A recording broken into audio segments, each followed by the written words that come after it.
I bought this £1.2 million McLaren P1, but today I might need to sell it. Why it might be leaving my collection is potentially I've made a big mistake. I might have bought the wrong hypercar. As a kid, I always dreamt of one day owning a hypercar, and there was one car which was the ultimate. This is Bugatti Veyron. This epic car has an 8-litre engine. It has 16 cylinders and 4 turbos. Now all of that combined makes a crazy 1001 horsepower. But its ultimate party trick, this car has a top speed of 253 miles per hour. Now the current value of the Veyron is about the same as my McLaren P1. So why did I not just buy one when I had the chance? Well, that is because there is one big drawback. The parts on this Bugatti are absolutely astronomical. Just the wheels alone, circa 100k. 2-year servicing is about 200k. Bought a Bugatti Veyron. I think a month into it, $50,000 in repairs. 6 months later, there was another $75,000 repair bill. Yep, the running cost of owning a Bugatti Veyron is like no other car. And these are figures which I could just never justify until my good friend Carl Hartley threw a spanner in the works. I can give someone advice that they can own a Bugatti Veyron, they could service it every year, and I think it could cost you £15,000 a year. Very confident that that's the maximum it would cost. Now this would change everything.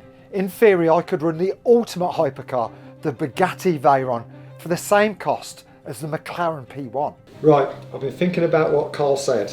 And I think it's time we should reconsider a Bugatti Veyron. Well, I think we should reconsider Carl coming to this house again. Is he banned? Yeah. When we did the hypercar shopping, the only reason that Veyron got kicked out was because of running cost. Now, if he's saying we can do this for 15 grand a year, I think it might be the perfect time to go and have a look at that car again. When the Veyron was launched in 2005, they had a list price of around £1 million. And over the years, they depreciated to about £600,000.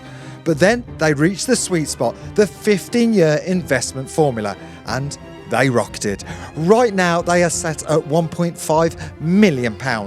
And the car investors are speculating that they will be worth more than a Chiron in the very near future. So where's the money going to come from for this then? Because, I really don't want you to sell a P1. It's got sentimental value to it now. No, I agree. The downside is the Bugatti thing. I think if we don't jump on that now, it's going to be too late because we've missed the boat so many times in the past. Lancia Delta, Martini 6, where did we go? No. That was 45 grand on that day. That now is £200,000 car. That Murcielago SV, 320 that's now 800 grand car. And a Lamborghini Countach, well that ship sailed, that's never going to happen. So I feel like if we're going to do it though, we've got to jump now before it's too late. They rocketed in value. How do you know that what Carl is saying is accurate though? For 15, yeah. We definitely have to go do a bit of investigation to see if that 15 grand thing is actually correct. Due diligence. Due diligence. Due diligence. Let's see if we can run a Bugatti with a budget of £15,000 a year. Or less. Or less. Or more. No. What? I remember the very first time I saw a Bugatti Veyron, it was unbelievable. Everything about it was like nothing else anybody had seen before. And yes, it was the first hypercar, but probably at that time we didn't even know what a hypercar was. This car set levels and broke boundaries like no other car has ever done since. I just hope where we're going now will give us some good news about whether I can afford to run one of these cars. We are off to see a company called Furlonger. They are the go-to for the independent work on your Bugatti. Hopefully these guys can service them at a more realistic price compared to a main dealer. And we had quite the welcome lineup. I thought these were rare. They're MR2s.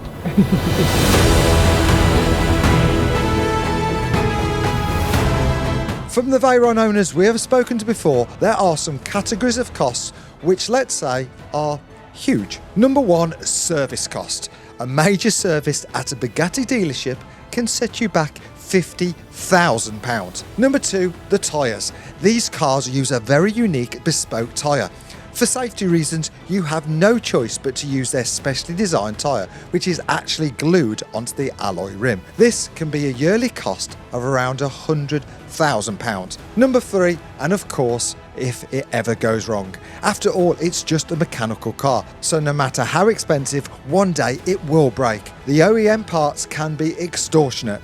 Steve from the Hamilton Collection spent $125,000 in running repairs in only 6 months of ownership. So what we need answering today is, can Furlonger save us some costs? As these figures are a million miles from what Carl has told us. I just don't see how this is going to be possible. Hi Matt. Mark, good to see you. Right, thank you for your time. No problem. Carl has pickled my brain. Okay. Now he said that we might be able to do it cheaper than we ever thought before, through yourselves. So just really want to explore how realistic that is. Yeah, no, I mean, it's totally realistic. It's not something that we've just started. You know, we've been doing this for over 3 years now. We're very passionate about Bugatti. We've looked after EB110s for a long time. And then we got involved in the Veyron and we started looking at one mechanically, and then we've gone on that journey. We had our own car, we've stripped it, we've rebuilt it, we understand it.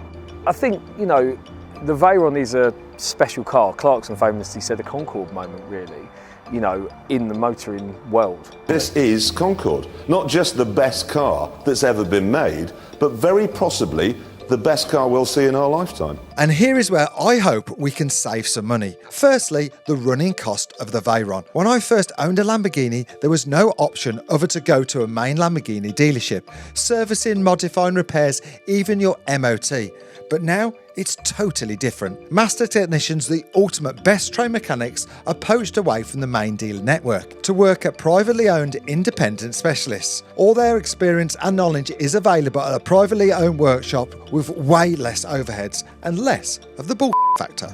Without doubt, a full service book stamped by a Bugatti main dealer would make the car worth more money. But the best independent garage stamps are not really affecting the aftermarket car prices like they used to. You do now have another option, and that Bugatti main dealer hourly rate is going to be a lot different to the independent specialists. And this is where I hope Furlonger can step in and give us a much better rate without that famous. You know, that's Bugatti tax. So I suppose it's still an engine and a gearbox and it's still a car. Exactly. And cars are what, as a company, Furlonger has dealt with for over 20 years. You know, we know cars, and classic cars, the parts aren't always available. You don't necessarily go to a shelf and buy wheel cylinders for a 250 Testarossa. You might have to repair them, re-engineer them. And that's where we've gone with Veyrons. You know, we've looked at them from a different angle and we're maintaining them in a different way, but in a way that's, in my opinion, probably better in some ways, you know? Yeah. So there's just an option now. So Furlonger have reversed engineered the Bugatti parts. They have the freedom to buy external parts from any supplier, which could give more longevity over the original manufacturer parts, which were obviously designed over 20 years ago. Technology and materials have advanced, and Furlonger are able to move with the times without the restrictions of the big corporations. So in theory, they can supply and enhance replacement parts at a cheaper rate. Seeing all these cars lined up here really shows off how special these Veyrons are. I would absolutely love one of these cars. This journey for me and you guys, the channel, would be our biggest step so far. I've been looking, and people who have got big car collection, people who have got 20 million car collection, who could afford a Chiron, have actually got Veyrons. And I think that's because, and I think we all think that, and that's why we love them. The Veyron was over-engineered. They lost money on every car they sold. You know, that wouldn't be a thing anymore. Hopefully you've got the same ethos. How much do you think it cost Volkswagen to actually make this car? No idea. 5 million quid. What, each car? Each so they're making car a is huge 5 million. loss on each one? Yeah, making a huge loss. They did it only as a technical exercise to see if it could be done. The more we hear, the more we learn. It's crazy that this car was manufactured by Bugatti at a loss. They literally built this car to prove to themselves and the world what was possible in automotive engineering. This also explains why the running costs are so expensive. Maybe a bit of Bugatti tax is to recoup the hole in the bank balance which was left with every single car that they sold. Servicing. Yep, let's go and have a look. Now Matt is going to give us a more in-depth look into what this car is like underneath and what it takes to service one. Prepare yourself everyone, because this is going to blow your mind.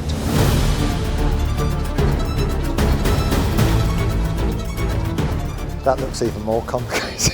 It is a complicated process, it's a week's worth of work. Now normally to service a car you would lift it up, remove a drain plug, drop the oil and replace. Undo a couple of clips and change a few filters. Bob's your uncle and you're good to go for another 15,000 miles. Turns out it's slightly different on a Veyron. What you're doing, Jack, you just about to take the rear wings off. Just taking the rear wing off so I can gain access to the gearbox oil filters. Rear clam, we take the air box off so we can get to the charge cooler expansion tank. You have to take this panel off here. There's a lot that goes into it. From memory, I think it's 11 drain bungs, which is... And over 20 litres of oil. So obviously there's a lot of hydraulic systems there because the brakes and rear wing are all in one system. My God. I am mesmerised. The engineering behind this car is like nothing I've ever seen before. I own and drive some fairly extreme cars, but none of them come close to this. I've never seen so many parts in all my life. It's ridiculous. I was hoping to see cable ties. Every car is cable ties and duct tape. No, not Veyrons, no. Is it one of them where all the bolts are the same and stuff like that? No, you'll find the different thread sizes, different head sizes. You'll find Torx, you'll find multi-square, you'll find normal hex head bolts. They've all got EB stamped on as well. Have they? You're paying for quality. Seeing this from the underneath and understanding a little bit more what this car does give some sort of justification to why it is so expensive to maintain. If you did have a service at Bugatti main dealership, I'd imagine some of these Bugatti stamp bolts would have to be replaced. I'm an engineer by trade and I feel some of these parts, when not safety critical, is being overcautious. I have a story of when my Aventador was at a Lamborghini main dealer for service. I was told the whole car needed a brake fluid change, but since the last service I'd only done 500 miles and that was to work and back at an average speed of 25 miles per hour, so it seemed a total waste to change what clearly didn't need doing. If the car had been thrashed around the track for 15,000 miles with 50 extreme heat cycles, I would get it, but it just seemed a waste of time, materials and money. Maybe this sort of thing is why Bugatti themselves charge up to £50,000 for a major service. So now the biggie and the reason we are here. How much are they going to charge us at furlongers? If the car needs a service, it's yearly service. Yeah. What sort of money is that? It's £7.5 plus VAT. And that is everything: Haldex fluid, gearbox fluid, engine oil, rear wings off, everything. Yeah. Which is mad, but that's a lot of money.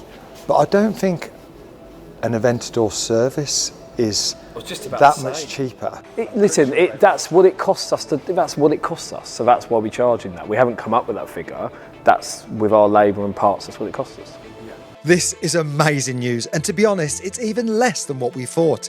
It's a great start towards the £15,000 yearly running costs Carl told us. But there is one part that I can't see how we can get round, and that is the number 2, the very, very, very, very special tyres that this car runs on. But for now, let's jump to number 3 and talk about if it goes mechanically wrong, also known as itself. This car is famously complex. It has 10 radiators. The fuel pump moves petrol faster than most cars can accelerate.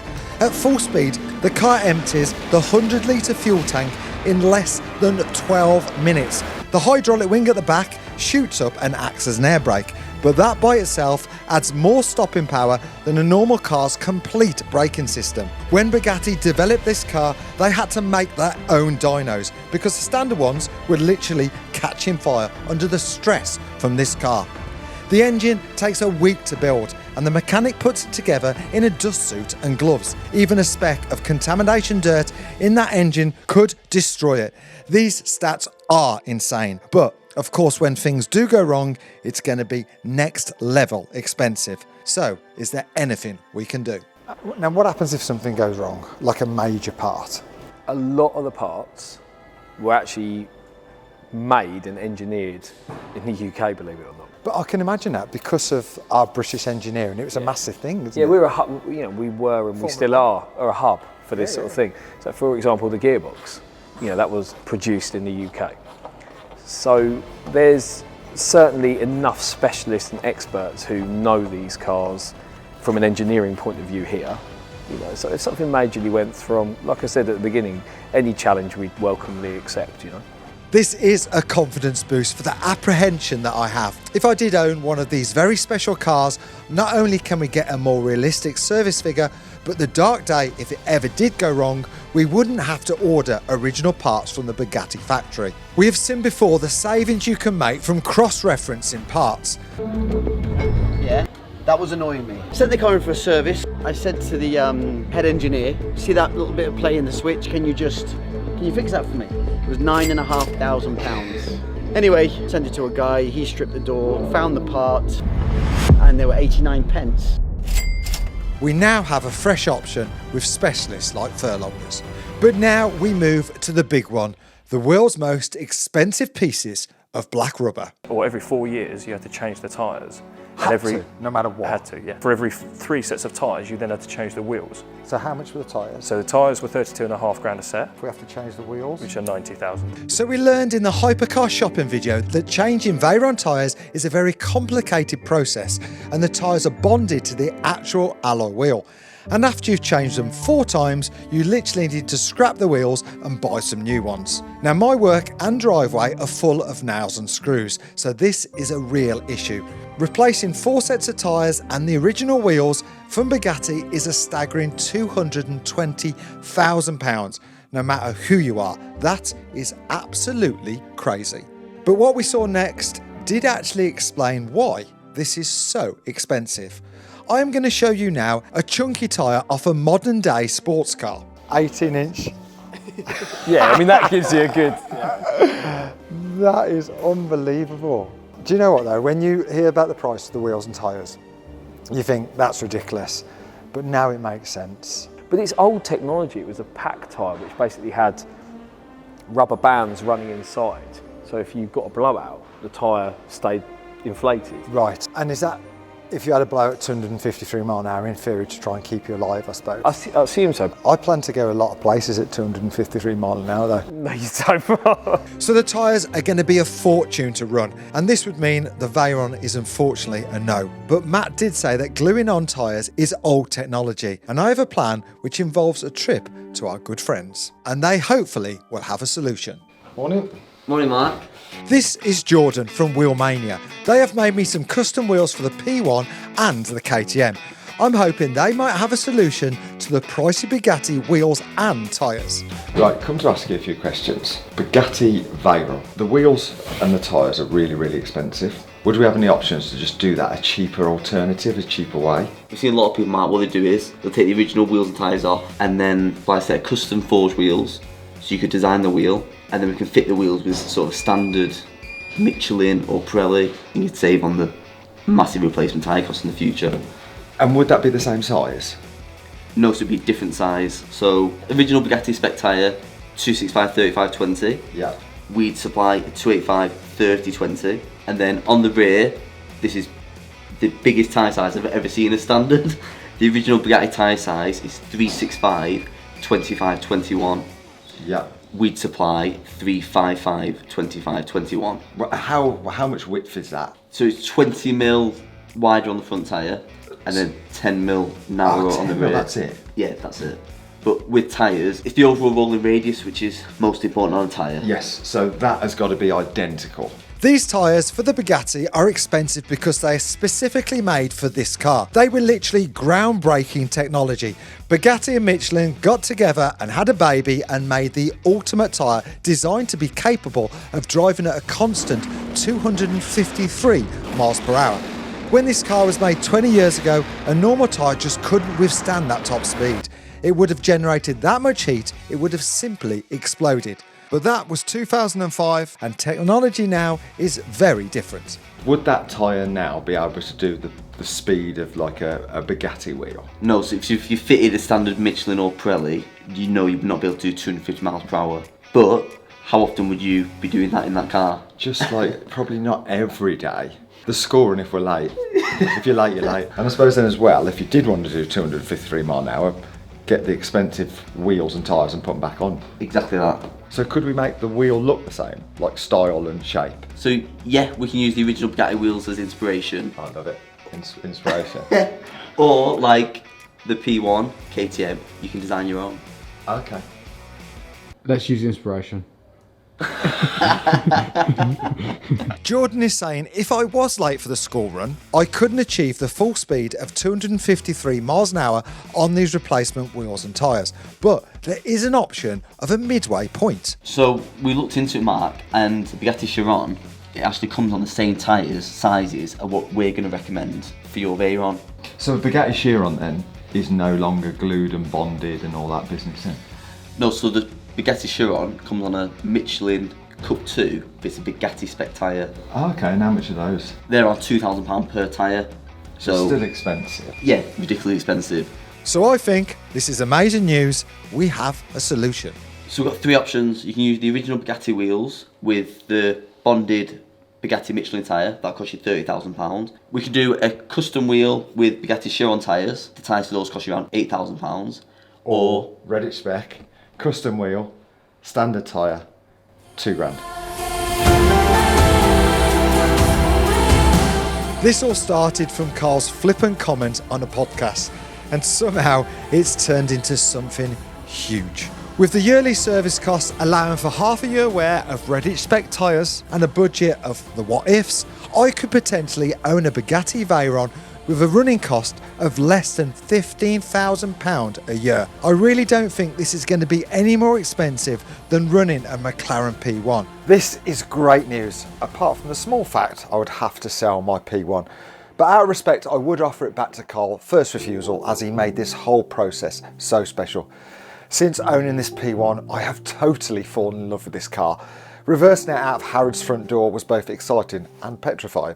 Racing a Conan's Egg around Silverstone, we even did 140 miles an hour legally on the Isle of Man streets. Even the school runs have been epic. Each and every mile has been extraordinary. And the whole family are a fan of this wonderful car. The McLaren is epic, but this Bugatti just seems another level up. And I thrive on getting up early every morning, working hard and trying to reach that next life goal. This is not an easy decision, but I think this is the only chance I will ever get to own a Veyron. I'm sure the price of these is going to explode, and this time I don't want to miss the boat. So let's see what deal we can get to Partex a murdered out MM64 Reddit spec P1 against a Bugatti Veyron. I'm going to keep that plate though. Police. Right, so I'm going to have to sell stuff. What about the P1? This is what I will say to you about the P1. I would pay you more than you paid me for the P1. Yeah. If you want to have a deal for the Veyron. Or a Veyron. Right? I'll happily give you more back than what you gave me. But they're on the way up. They're climbing. And I don't think it's a good thing to get out of, considering you have so many other cars. You don't do anything with them. You don't use them. And if you were mounted that one, and that one, all of a sudden you've got a Veyron sat in the garage of cars that you're not going to open the door on. I mean, look, I'm happy to give you £100,000 profit on the P1. Wow, really already? Yeah. So what cars would you think now? Talk to me about some of the rally cars that you've got, because I've sold a couple of rally cars in the last few months. I quite fancy doing more with them. There is the Audis, but they're great cars. Yeah, this is the S1s, the short wheelbase. The S1s, the short wheelbase. car and the rally car. Yeah, I've never ever used them. They were like, to look at them, unbelievable. Always wanted them, but I've had them 2-3 years. I've never ever moved the things. That's the trouble. Do you know what I mean? It's just ridiculous. Yep. Then there's the Group Bs, but again, like they've not gone up. But from everyone who's talking, it's one of those again, which they will be £1 million cars because they are so special. Cars are my thing. I've spent my life collecting them. From £300 scrappers to some of the most exotic cars ever made. In last week's video on the Mark II channel, I showed you guys every one of the 86 cars that I own. Pretty much all of those cars have a story. They mean a lot to me, and most have been good business decisions. They are collectibles, they're rare, they're unique, and most are very difficult to even replace. So to sell a few of them and plough that money into a car which is, let's face it, a huge risk, well, that's just not easy. If I'm honest, I think I've got a bit of FOMO. About 7 years ago, I bought 2 Porsche Carrera GTs, simply as investments. I saw that they were cheaper in the USA, so I shipped them back to England and watched them steadily raise in value. Each one cost me about £300,000. I kept them for 3 years and I nearly doubled my money. It was a fantastic move and helped me to buy more cars like the P1. But I don't have a crystal ball, because if I had waited a year or 2 longer, I could have sold them for £1 million more per car. I did really well out of them, and I don't want to sound greedy, but I missed out on £2 million worth of extra profit. I have this here again in the back of my mind. These Group B rally cars are crazy, rare and extremely special, and they are one day going to be just like that Carrera GT. But the only way to get this Bugatti Veyron is to sell something. And this could definitely go either way. I'm putting all of my eggs in one basket, which makes an even bigger risk. And also I need to be mindful that these cars are Senna's future, so I really don't want to mess this up. Well, no, what you're doing is you're moving your money from one asset to another. And when you buy a car and the car goes up in value, and you know it's gone up in value, unless you crystallize that profit and turn it into something, then it hasn't gone up in value. You know, I turned a Ferrari 365 BB that I gave £90,000 for. I spent maybe 100,000 on the car to restore it. I then sold it for 450. I bought 2 Lamborghini Countaches at 200 a piece. Sold them both for 400. So now I'm at 800. With that 800, I bought a Bugatti Veyron for 650. Sold it for 1.250. And then bought my Pagani for 1.285. Which was worth what when you sold it? I sold it for 2.6. Okay, so if we can replicate exactly the same today, please, that would be brilliant. Carl, as usual, is right. I always wanted these rally cars, and they are worth more now than the day I bought them. I've really enjoyed looking at them, and I've enjoyed them being sat in the collection. So, should I move on? Should I put this money into something I can drive and put an even bigger smile on my face? It is a massive decision, and I'm not sure which way to go. Then Carl made me an offer I couldn't possibly turn down. So, I know you've got the urge for a Veyron. So you should have, by the way. You should be very horny for a Veyron. But, mate, you've got to come over and you've got to drive this car. You have to drive it. Because if there's 1 ounce of you which is like, financially it sounds a good idea, but will I like the car, will I not like the car? As soon as you drive it, it's over, it's finished. There's no other car I've ever driven in the world that I could compare it to a Veyron. The only thing I could compare to a Veyron is possibly if I was a pilot and I was flying an F-16 fighter jet. That's the only thing I can compare it to. It's not a car. Oh, look at that there. I know. Well, this one, yeah, that could change everything because I've never experienced a Bugatti Veyron before. But before we do take the trip to Tom Hartley's, let's run it by the boss. As like many of us in our relationships, I do wear the trousers, but Jane, she chooses which ones I can wear. Right, I've called another family meeting. Okay. We've done a bit of investigation, and I think, although it's still a ridiculous amount of money, I think can run one and use one for 15 grand a year. To fund it though, I'd have to sell. What do you think should go? Not me. You're priceless, you're not for sale. You're not for sale either. Oh, thank you. What would you be less worried about so I know exactly what car? Shopping trolley. I knew it. Shopping trolley, Audis. It's exactly what Carl just said. The Mercedes. Stuff that you've had, and I get why you've got it, but when you bring it into context, are you better having something that's pretty to look at or something that's pretty to look at and that you'll use? Have you been talking to Carl behind my back? No, not this week anyway. Senna, come here mate.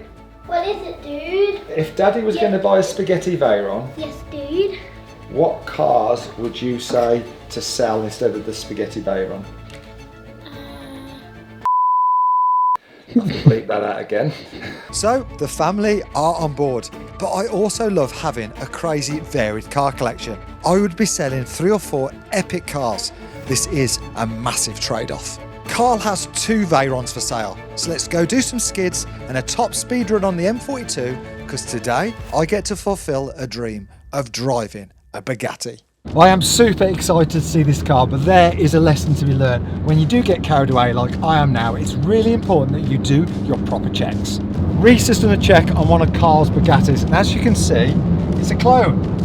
Only joking. No, doesn't seem like it. Everything is green, and that is the sign of a good car. But interestingly, it has got a yellow warning light for mileage, and that is because it's not been used, so it's just highlighting the fact that really the mileage should have gone up. Now here is an example of a bad report, and it shows that this car has previously been damaged. And if you scroll down, you can see the photos from where it was auctioned off at the car crash auction website. Ouch, a Chiron on fire. It just shows how important this check is. It doesn't matter if it's a £3,000 car or a £3 million car, you don't want to get ripped off. If you are looking to buy a car and you want to do yourself a check, you can use my discount code MARK to save yourself some money on that search. Link is in the description, and thank you Car Vertical for sponsoring this video. Hello again. Hello, stranger. How you doing? Hello. Right, so here they are. Here's both cars.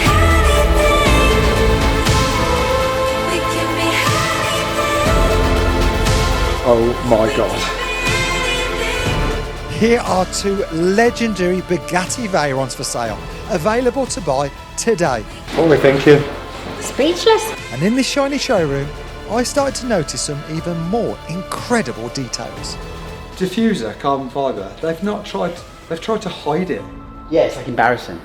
Like, oh, we can't have carbon fibre, get it under there. You can't have a diffuser, look. Like, it's literally hidden. Okay, so that's one of the exhausts, but it actually has an exhaust under there and under here as well. They don't even want it to be seen. No. But that's what makes it look even more beautiful, isn't it? Just how it's Less is more. Yeah. Hence 5'4". Now this I'm very fond of because this was my car that I owned. Was this the yeah, car this is the car. Yeah, this is the C4 RLS. Yeah. This is this car. This is because I let you. This car. Is the That's car. the car. That's the car. Yeah. So I'm quite. I didn't know that. I'm quite attached to this car, but the other car is still a fantastic example that I've bought and sold a couple of times before as well. And I've known that car from new because one of my very best friends had it new. Oh, no. So that car actually persuaded me to buy that car. So you went in that as a passenger ride? I was in that as a passenger for like 3 years. And then I realised I really want one of these, you know. Like, these are unbelievable. And then obviously, I bought this. Obviously, they're both the same model and variant and age as each other. Yes. They're both UK supplied cars, which is nice to have in the UK if you have a car that's never left the UK. So there's no right-hand drive Bugattis? There's no right-hand drive Bugattis. Why is that? Well, when they make a limited number of cars in Ferrari and Bugatti, they're like, no, it's left-hand drive. That's like, if you don't like it, we only make 340 examples. So is a 16.4 the sort of cheapest one? yes, so that's your that's your stand. That's your bottom of the standard. range. That's the bottom of the range. That's your entry level, right? Bugatti only ever made 450 Veyrons in total. The initial production was the 16.4, which they made 252 of, and then they made some rare special editions. The Super Sport, the Grand Super Sport Vitesse, the Epic and Super Rare Persang, which they only ever made 5 of, and even a couple of one-offs, like this one, however you pronounce that. And the prices can range from 1.5 million up to £3 million for the special edition. And for me, that is the biggest reason Bugatti is so prestigious. My McLaren P1 is a £1.2 million car, but you can also buy an amazing 570S for around £60,000. The Ford GT is 700 grand, but the same company also make a £2,000 Fiesta. But if you want to own a Bugatti, if you want a car from this brand, then you need well over £1 million. This is as cheap as it gets. No, because this is a great example of a Bugatti. You will get ones that probably, I mean, this is less money than this one because of the mileage. But as far as the models come, then yes, this is your entry-level Bugatti. So this one has comfort seats, which helped me when I bought this car because I'm not as tall as you, and the bucket seats when you sit in the black car, you do sit quite low in them. They're quite big. When you get inside, It's like a Bentley that you've never sat in before. Like you say, straight away, doesn't feel like a 250 mile an hour sports car, does it? No. How does it smell? Smells expensive is what it smells. No, that's just the showroom. And not easy to get in and out of. Well, isn't if you get in like a... Don't know what. It doesn't bend though. All right, well... You see the pictures, but sat in is like, it literally is a different world. I like it. Sitting in here is a beautiful place to be. I could just imagine having this parked on the drive. Go on, your turn. Mitzi has drove this loads of times when I owned it. Did she like it? Yeah, Did she? well, you know, if we went out into London or whatever and I'd had a few sherbets. Yes, you do. Yeah. 5 and drive. 7 in Devon. She'd drive it back and it was easy to drive. It's like a Bentley. Is it easy to drive? Yeah. How's the carpets? Fluffy.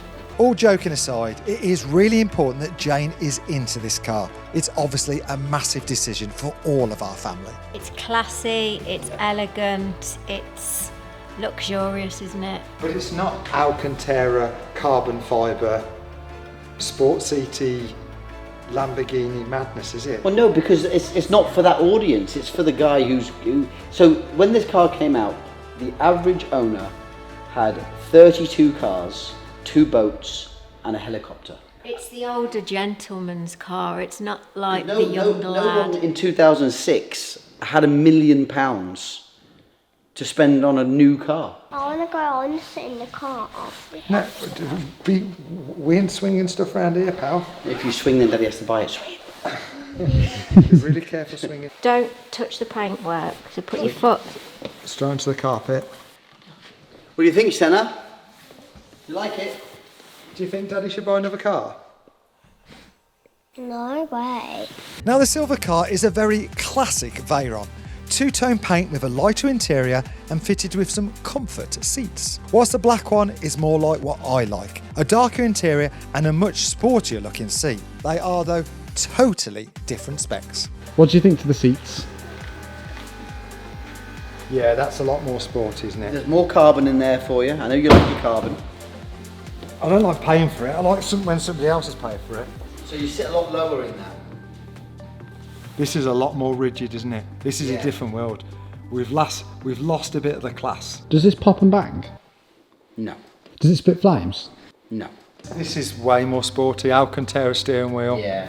Yeah, this is like it's like moved forward 10 years. Oh, you think so? Yeah. What, because of the Alcantara wheel and the sports seats? And the dark interior.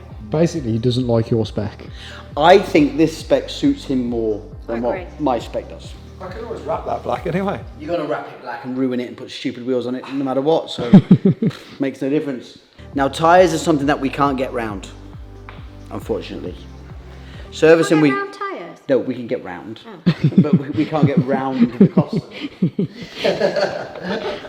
Threw me there. But as we know from our investigations, we can actually get around the costly tyres. Oh, it's a different world in this one. You're not a fan? It's amazing. Oh, you prefer it? Oh, you do like this one?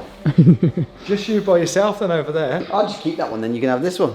This car is totally different to anything I would usually choose. I love everything as close to race car as possible. Alcantara, carbon fibre, hard suspension, bucket seats. Give me wings, spoilers and an exhaust that spits flames and I am sold. Pure Redditch chav. But this is so different. Mark from Redditch would have to buy a pair of shoes. This is elegant, luxurious. Everything in this car looks and smells utter, expensive and quality. It is. It's the ultimate. Okay, look, what your thoughts are now is absolutely nothing compared to what it's going to be when you drive this car. I'm thinking the black one. I think you're thinking the black one as well. I think so. You want to drive the car that you like the best because the seats are different. If they had the same seats, it wouldn't make a difference, but you want to feel like what it's going to drive like with that interior, with them seats.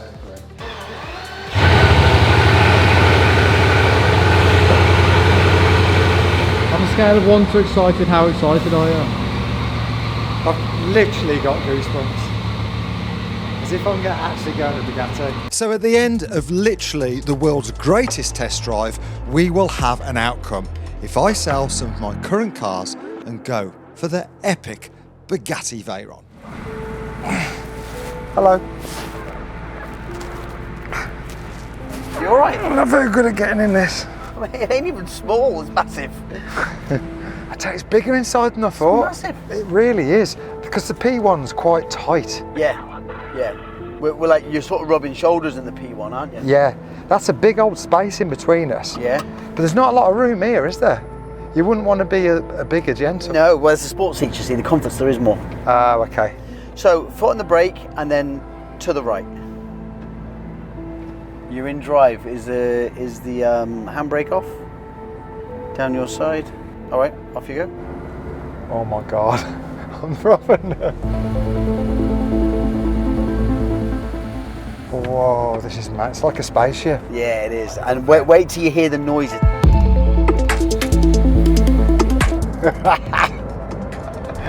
Oh my God.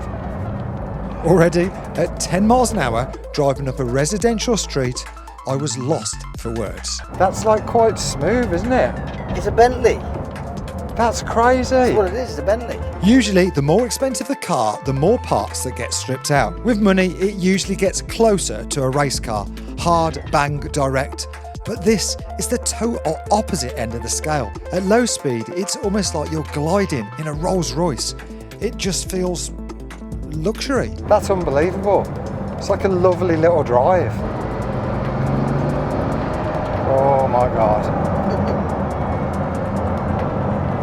Did you ever get bored of it? No. The last time I drove my car and I took it to this roundabout and I went down this slip road, right?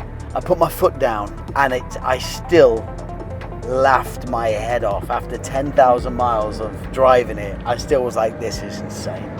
So far, you literally cannot tell that this is a 1001 horsepower animal.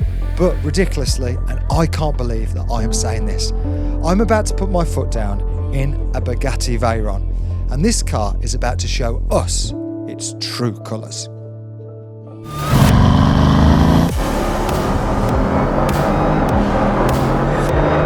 Oh my f***ing God. You see what I mean?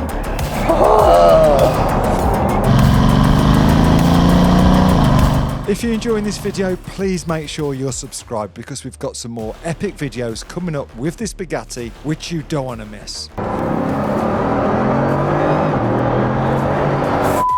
hell. It goes again, doesn't it? It don't stop going. It's the gift that keeps on giving. Wow. I wish I had better ways to explain this in words, but it's just so different to anything I've ever driven.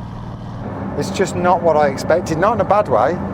You can't, but you can't. I can't translate to somebody the feeling of driving a Bugatti. But even inside, it's not what I expected.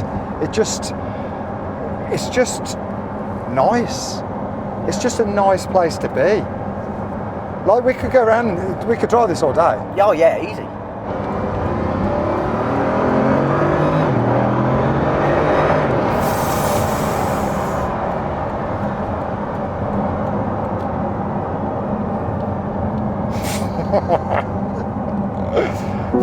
It's fast. I am so lucky to have had so many amazing cars. A Lamborghini Gallardo Superleggera, a Lamborghini Aventador SVJ, a Ferrari SF90, a KTM Crossbow GTXR, practically a race car with number plates, and of course the epic McLaren P1. But in a way, they do all have similar attributes. Extreme, racy, stripped out, materials and tech to make them as light as possible. And most of the time, that car can feel fairly uncomfortable. But this, well, it's a whole different world. This is comfier than Reese's mom's bed.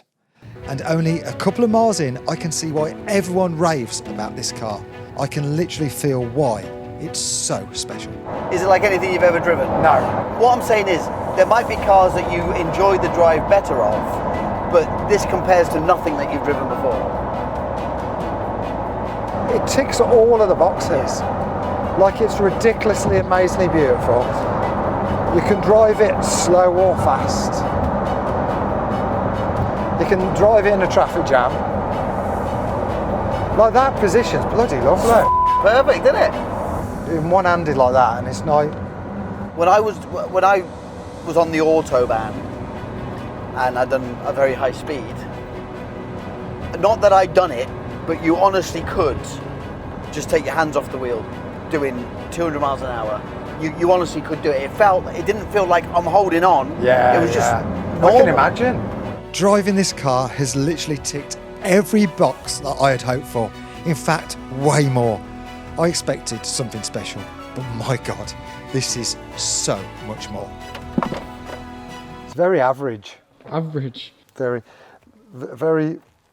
just underwhelming, really.